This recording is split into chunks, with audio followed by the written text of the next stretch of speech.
School में क्या होता है, किस प्रकार से बच्चे शिक्षा ग्रहण कर रहे हैं, क्यों ना ये सवाल मिलजुल के हम खुद से पूछें। जब स्कूल का प्रबंधन वहां के पेरेंट्स करेंगे तो वो डिमांड खुद से कर रहे हैं, आपको चाहिए क्या,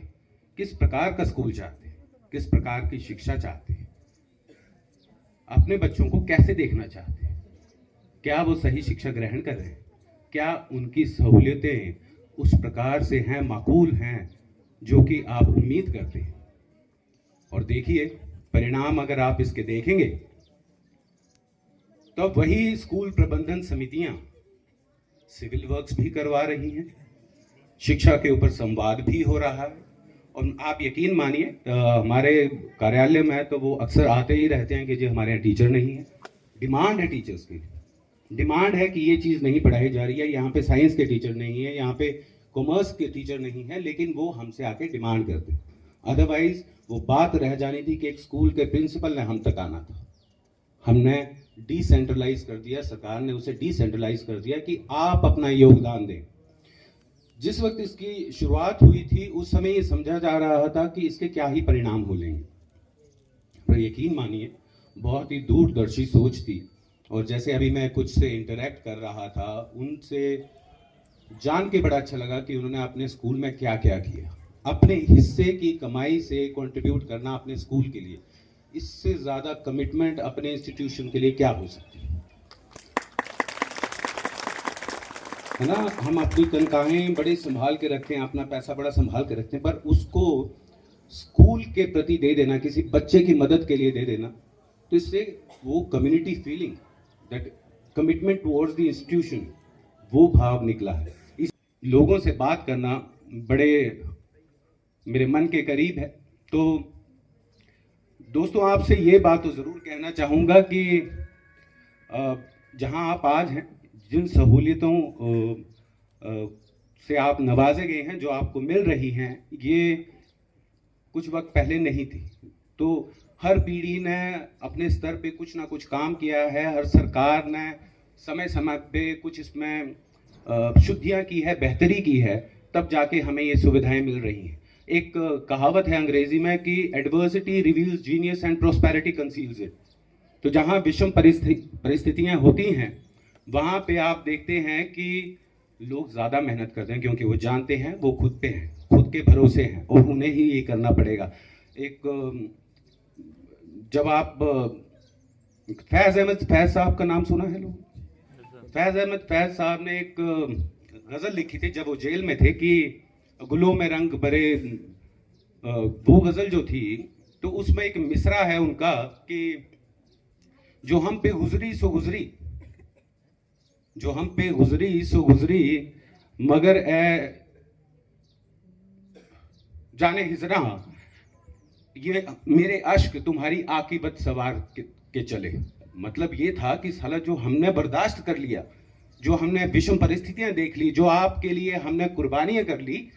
अब मैं उम्मीद करता हूं कि आने वाले दिनों में आप बेहतर सुविधाएं मिल पाएंगी। तो यही शिक्षक जो आज ट्रेनिंग ले रहे हैं, आप मानिए the contribution which you going to make in the days to come, that will be the future of your students of tomorrow. आप जितना अच्छा यहाँ से सीखेंगे, आप जितनी अच्छी शिक्षा दे पाएंगे,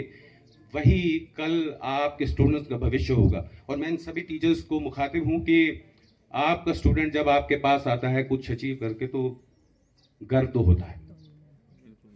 आपके एल्यूमनस जो हैं वो जब आपके सामने आते हैं, कोई एग्जाम क्लियर कर लेता है, कोई टॉप कर जाता है, कोई किसी फौज में सिलेक्ट हो जाता है, कोई डॉक्टर बन जाता है, तो आप बड़े गर्व से कह सकते हैं कि यार ये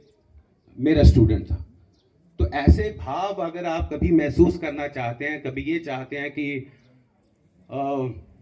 मैं भी वो 56 इंच का सीने वाला व्यक्ति बनूं, तो आपको भी इसी प्रकार की मेहनत करनी पड़ेगी। आप देख रहे हैं कि इन सभी टीचर्स ने कितने कम शॉर्ट नोटिस पे ये जो ऑर्गेनाइज किया,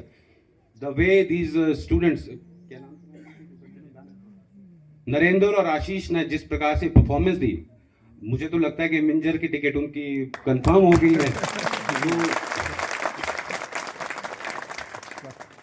तो बहुत बहुत धन्यवाद कि आप सबके बीच में मैं आया हूं, और बीच में हमारी बात कोऑर्डिनेशन के विषय में भी हो रही थी कि हम बहुत बार डिप्टी डायरेक्टर साहब को शॉर्ट नोटिस पे बुलाते हैं, डाइट वालों को तो खास तौर पे, क्योंकि दो ही विषय ऐसे हैं, एक शिक्षा, दूसरा स्वास्थ्य, जिसके बिना मुझे लगता है कोई भी जिला, कोई भी सोसाइटी वो अधूरी है। अगर ये दो चीजें ठीक चल रही हैं तो आप ये मान के चलिए कि सर्वांगीण विकास हो रहा है। सर्वांगीण विकास की जो मुख्य दो धुरियां हैं वो शिक्षा और स्वास्थ्य है। तो अब दो लोगों को तो हम हमेशा तंग करते रहेंगे, एक आप शिक्षकों को, स्पेशली जो those who lead the district in the field of education, and then CMO साहब जो कि डॉक्टर्स को लीड करते हैं, क्योंकि हमें ये दो सुविधाएं अगर इस आकांक्षी जिले में हम सबको दे पाएं या इसमें कुछ बेहतरी कर पाएं, अपने स्तर पे बेहतरी कर पाएं, आपसे मिल के बेहतरी कर पाएं, तो ये आकांक्षी जिले का जो टैग हमारे साथ लगा है, हम इससे बाहर आ पाएंगे। ये जो इंफ्रास्ट्रक्चर हम क्रिएट करते रहते हैं अलग अलग जगह, वो बेमाने हैं जब तक हमारा जो ह्यूमन इंफ्रास्ट्रक्चर है, आप लोग हैं हमारा ह्यूमन इंफ्रास्ट्रक्चर, जब तक ये ह्यूमन इंफ्रास्ट्रक्चर बेहतर नहीं होता तो जो फिजिकल इंफ्रास्ट्रक्चर है वो चाहे जितना भी बेहतर कर लो, इन बिल्डिंग से एक संस्थान नहीं बनता है। उस सोच से, उस समझबूझ से, उस कमिटमेंट से एक संस्थान बनता है, और उसी प्रकार से एक समाज, एक प्रदेश आपकी सोच का प्रतिबिंब है। तो हमारी ये आपसी कोऑर्डिनेशन बनी रहती है अलग अलग स्तरों पे, अलग अलग समय पे, और मैं उम्मीद करता हूं कि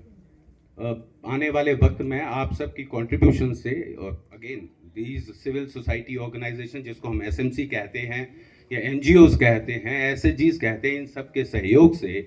हम एक ऐसा दिन भी देख पाएंगे जहां पे हमारे जो शिक्षण संस्थान है, हमारी जो सोसाइटी है, हमारा जो हाउस होल्ड है, हाउस होल्ड इसलिए कह रहा हूं कि एक महिला, सशक्त महिला का जो घर होता है वो बहुत स्ट्रॉन्ग फैमिली होती है। पुरुष प्रधान समाज है, हम कई बार भूल जाते हैं एक महिला की contribution, but giving all these factors, taking into account all these factors, we hope कि by the coordination of all of us, हम सब के सामूहिक प्रयासों से हम आने वाले समय में इसकी दिशा और दशा बदल पाएंगे। एक पंक्ति है जो मुझे बहुत अजीज है, मैं इन्हीं से अपनी वाणी को विराम दूंगा। रॉबर्ट फ्रॉस्ट की पंक्तियां थी जिसको ट्रांसलेट किया था प्राय हरिवंश राय बच्चन के नाम पे, ये गूगल पे पाई जाती है, पर गहन सघन मनमोहक बंतरु, गहन सघन मनमोहक बंतरु मुझको पास बुलाते हैं, किंतु पूर्व किए जो वादे याद मुझे वो आते हैं। अभी कहाँ अवकाश मुझे ये मूक निमंत्रण छलना है, अभी कहाँ अवकाश मुझे ये मूक निमंत्रण छलना है, अरे अभी तो मिलो मिलो मुझको चलना है। बहुत बहुत धन्यवाद। जय हिंद।